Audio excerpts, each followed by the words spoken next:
নিখিল বড়ো ছাত্ৰ সন্থা বিটিসি সেক্ৰেটাৰিয়েট এই সভাকক্ষত বিটিআৰৰ প্ৰধান প্ৰমোদ বড়ো ডাঙৰীয়াৰ নেতৃত্বত বা অধ্যক্ষতাত বিটিআৰত principal secretary director of education আৰু আটাইবিলাক ডিঅ আৰু inspector of school B O DI শিক্ষা বিভাগৰ সমগ্ৰ বিষয়া ইয়াত আমি একেলগে আলোচনাত মিলিত হওঁ আৰু ইয়াৰ প্ৰায় 18 দফীয়া ইয়াত দাবী সনদ লৈ পেলাই আমি আলোচনা কৰিছিলোঁ। মুখ্যমন্ত্ৰী ডক্টৰ হিমন্ত বিশ্ব শৰ্মা ডাঙৰীয়াৰ লগত যি আমাৰ আলোচনা আছিল আগত ইয়াৰে মাইনোটছ শিক্ষামন্ত্ৰী ৰণোজ পেগু ডাঙৰীয়াৰ লগত আমাৰ যি মাইনোটছ হৈছিল সেই মাইনোটছৰ ওপৰত আৰু অতিৰিক্তভাৱে মূল বিষয়টো আছিল যে ইয়াত 6.3 বিটিআৰ শান্তি চুক্তি মতে বিদ্যালয় প্ৰাধিকৰণ 10টা মহাবিদ্যালয় প্ৰাধিকৰণ হৈ গ'ল 16টা এতিয়াও আছে। High school higher secondary LP ME প্ৰাধিকৰণৰ বিষয় পুংখানুপুংখভাৱে আমি আলোচনা কৰিছোঁ আৰু ৰাজ্য চৰকাৰে যিখিনি তুৰান্ত কৰিব লাগে কাউন্সিল চৰকাৰে কৰিব লাগে এই বিষয়টো আজি আমি আলোচনা কৰিলোঁ। ইয়াৰ পিছতে সিঙ্গল টিচাৰ যি এটা ডাঙৰ বিষয় যাৰ নেকি শিক্ষা বিভাগত এতিয়াও ক্লাছবিলাক সুচাৰুৰূপে হোৱা নাই। টেট এপইণ্টমেণ্ট যোগেদি 1200 টেট এপইণ্টমেণ্ট হ'ব লগা আছে এইটো তুৰান্ত কৰিবৰ কাৰণে আমি দাবী জনাইছোঁ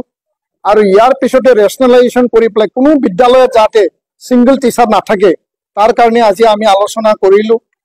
ইয়াৰ লগতে যিখিনি টেক্সট বুক সময়মতে পাব লাগে এপ্ৰিল মাহত এই বছৰৰ একাডেমিক সেশন আৰম্ভ হৈছে। গৰম বন্ধ উকলি গ'ল ফাৰ্ষ্ট ইউনিট টেষ্ট গুচি গ'ল এতিয়া গৰম বন্ধৰ পিছত আগষ্ট মাহত ক্লাছ চলি আছে ছেপ্টেম্বৰ মাহত হাবিয়াৰলি আহিব কিন্তু এতিয়ালৈকে প্ৰায় 6000ৰ অধিক বিভিন্ন মানে যি সাবজেক্ট আছে তাৰ পাঠ্যপুথি এতিয়ালৈকে অহা নাই আৰু ইয়াৰ কাৰণে আমি অসম চৰকাৰ অসমৰ শিক্ষামন্ত্ৰী মুখ্যমন্ত্ৰী ডাঙৰীয়াক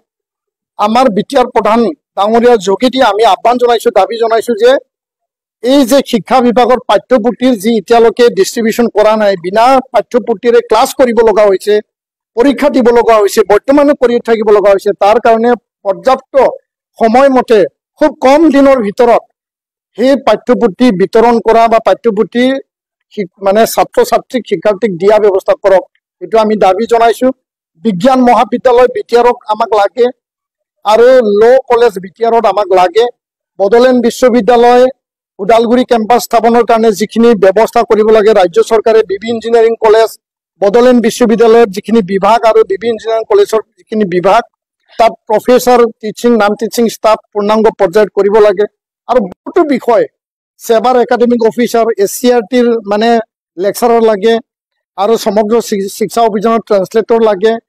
আৰু এনেকুৱাকৈ যিবিলাক বিষয় আছিল আমি পুংখানুপুংখ আলোচনা কৰোঁ। আমি আশাবাদী যে অহা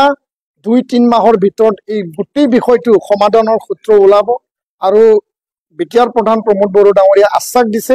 খুব শীঘ্ৰেই ৰাজ্য চৰকাৰৰ লগত যোগাযোগ কৰি পেলাই ইয়াৰ সমাধানৰ ৰাস্তা তেওঁলোকে ওলাব আমি আশাবাদী আৰু সেই আশাক লৈ পেলাই আমি ৰৈ থাকিম আৰু যদি সময়মতে সেই কামবিলাক যদি হৈ নুঠে আমি বিচাৰিম যে এই বিষয়টো মানে ৰাজ্য চৰকাৰ আৰু কাউন্সিল চৰকাৰ আৰু শিক্ষামন্ত্ৰী মুখ্যমন্ত্ৰী আৰু বিটিআৰ প্ৰধান তেওঁলোকে একেলগে এটা ব্যৱস্থা এটা প্ৰএক্টিভ এটা একশ্যন লৈ পেলাই এই কামখিনি আগবাঢ়ক সেইটোৱে আমি আশা কৰিম। ধন্যবাদ।